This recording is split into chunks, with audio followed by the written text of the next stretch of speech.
Good morning, Royal Class! Kala ko mali yung audio. What's up mga Mawinians? This is the Princess of the Universe, Maui Spencer. Welcome sa ating bagong channel, The Harapond YouTube channel. Okay, as promised, maglalagay tayo ng content dito sa ating bagong YouTube na hindi natin napag-uusapan sa ating main channel na Princess Maui at saka dun sa Maui Spencer. So, nakita ko po itong picture recently, like how many hours ago? 4 hours ago lang mga ate at kuya. At magkasama po si PRRT at saka si Iglesia ni Cristo founder, Manalo, right? Brother Eddie Manalo ba ito? Yeah, Eddie Manalo or Brother Eduardo Manalo. Bakit sila magkasama? Ano ang meron at ano ang napag-usapan? I-endorso ba ng iglesia si PRRD? Kasi ang palagay ko po mga ate at kuya, si PRRD ay tatakbong senador come 2025. At sana nga po tumakbo si PRRD. Alam niyo ang prediction po kasi ang napipintong giyera ng Taiwan and China ay mga year 2025 yan. So sana nga po hindi matuloy, di ba, ipagdasal natin at sana may magawa rin pong paraan ang mga leaders natin, iba pang mga, di ba, mga nakaupong public servants para hindi ito matuloy, nakaupo or maybe hindi na, para hindi matuloy itong napipintong giyera. Kasi sa kilos ni Gibo Teodoro at saka ng ating Pangulo, mukhang gusto nila makipagbakbakan sa China. Kung di man matuloy yung gulo ng Taiwan at China na yan, ay baka matuloy ang gulo ng China at Pilipinas dito sa West Philippine Sea or sa South China Sea, kasi nga siglang-sigla tayo na para bang akala natin ay kayang-kaya natin ang China. At si Gibo Teodoro nagtatamang hinala, ginagapang na daw ang ating mga teritoryo. Eventually daw, di ba, hindi lang yung mga territorial waters natin ang aangkinin ng China, baka pati yung buong Pilipinas angkinin na daw. Anong klase yung mga pagtatamang hinala yan, Gibo? Napaparanoid ka na ba?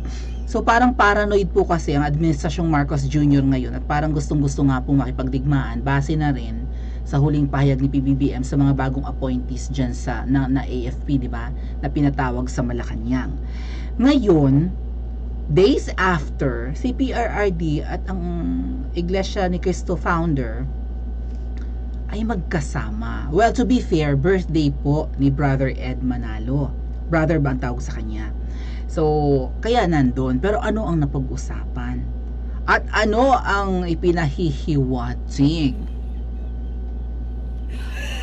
ng pagsasamang ito? Nung nakaraan, si VP Sara ang magkasama at si Brother Ed Manalo, at ang issue agad ng Rappler, early campaigning yarn, early endorsement yarn, kasi wala, nag-meet lang si VP sa, hanapin ko yung picture para ma-share ko sa inyo, ha.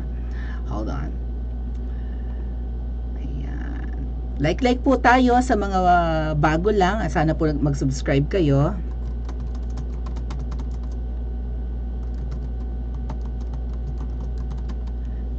Okay. Hopefully makita ko yung picture. There you go. Found it. Oh, ito. Ayan. Oh, Secretary ng Education and Vice President Sara Duterte kasama si Brother Eddie Manalo or ko ano man tawag sa kanya. So, nag-courtesy call lang naman daw kasama si Madam GMA. Pero bakit? So, medyo na issuehan nabigyan ng kulay ito ng iba eh. Yan. Oh, daming nagalit. Natawa pa yung iba, di ba? Kasi bakit? So, para ang dating ay early campaigning. Ngayon, eto naman po ang recent post ni Senator Bongo, maligayang kaarawan ka Eduardo Manalo, yung founder po ng Iglesia. Malugod na binabati ni Senator Bongo si ka Eduardo Manalo, ang kanyang Chief Executive Minister, ang Chief Executive Minister ng Iglesia pala yun. Chief Executive Minister ng Iglesia ni Cristo sa kanyang kaarawan ngayong Martes. Ngayon kanina, personal na bumisita sina dating Pangulong Rodrigo Duterte. Close pala si PRRD sa founder ng Iglesia. At si Senator Bongo para batiin nila at buong pusong pasalamatan si Ka Eduardo at ang Iglesia ni Cristo dahil sa mga naging kontribusyon nito para matulungan ang ating mga kababayan. Lalo na mga mahihirap, bla bla bla. Nagkataon na naroon rin si Senator Amy Marcos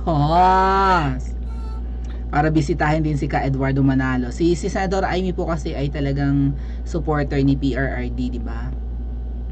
Hoy, PBBM, ang kapatid mo, panganay ng kapatid mong babae, ang ate mo, supporter ni PRRD pero parang hindi mo supporter ngayon.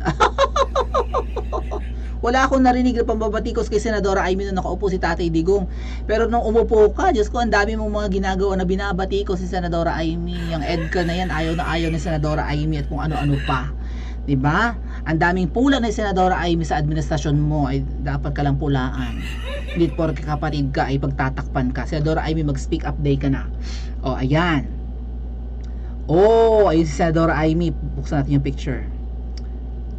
Ayan, zoom natin. Oh, Senadora Amy. Ayan, si Senator Bongo mahilig talaga mag-selfie. Ayan, naku, magkasama. Bakit? Ngayon po, nung nakaraang election kasi mga ate at kuya, ang iglesia ay sumuporta yata kay PBBM or sa Uniteam. Ngayon, sa 2025, kung mag-e-election man, I think tatakbo si Tatay Digong. Senatorial elections imposible, kung akong tatanungin niyo, opinion ko, imposible tumakbo si Tatay Digong na kongresista lang, say ng Davao or ng party list. Hindi, Senate na yan, dating Pangulo Tataasan na niya. Tsaka kayo, i-comment nyo po sa comment section. Ano ang gusto nyong takbuhan ni PRRD na posisyon sa 2025? Kasi nagsabi na ang Pangulo ang dating Pangulo natin, babalik siya sa politika.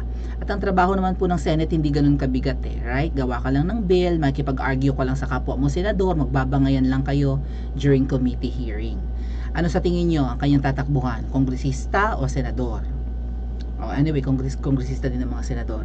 Congressman baga or Senate ang tatakbo? Or Senate position ang tatakbuhan ng ating Tatay Digong. Comment nyo sa comment section ha. Kung si VP Sara ay may picture with Brother Ed Manalo at na-issue na maagang campaigning or endorsement ang nangyari, ay ano naman tong kay Tatay Digong? Si Senadora Amy, feeling ko tatakbo po ulit as senator. Kasi matatapos na yung term niya sa 2025, right? So malamang tatakbong senador ulit yan. Kasama nila si Brother Ed Manalo. Alam nyo kasi, ang reputasyon ng Iglesia ni Cristo, parang solid yung boto nila right? Parang hindi naman daw pinipilit ni Brother Ed Manalo ang kanyang mga parishioners or whatever, yung mga members ng Iglesia na iisang iboto, kalayaan naman ng lahat. Pero parang nagsasuggest po sila as per yung sinabi nung kakilala kong member ng Iglesia ni Cristo.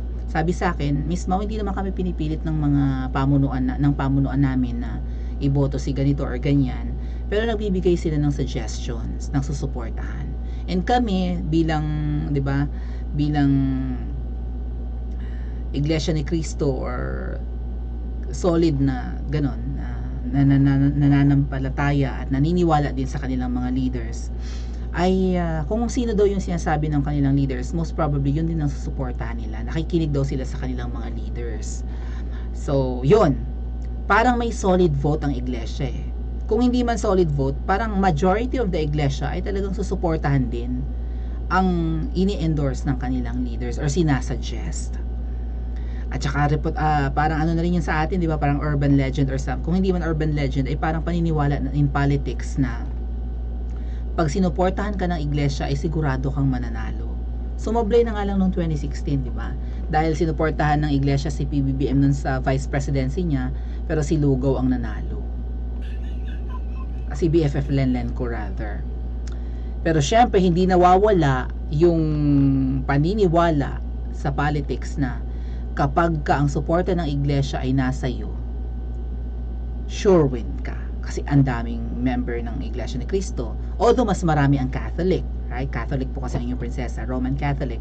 Pero hindi solid ang boto ng simbahang Katoliko. Tsaka marami pong Katolikong katulad ko na parang hindi na yung tipong masyadong linggo-linggo nagsisimba or what. Maraming Katoliko ngayon na hindi na pala simba. minsan na lang kung kailan na lang masumpungan, right?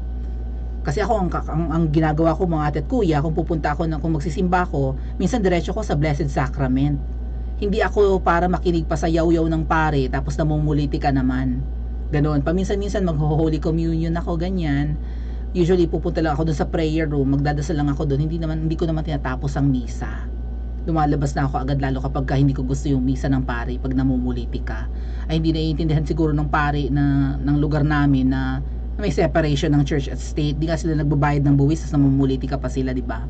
So, hindi talaga solid ang boto ng Catholic. On the other hand, ang iglesia, yun kilala sila na ganon, na kapag sinuportahan nila, sure win. Or malaki talagang tulong, di ba?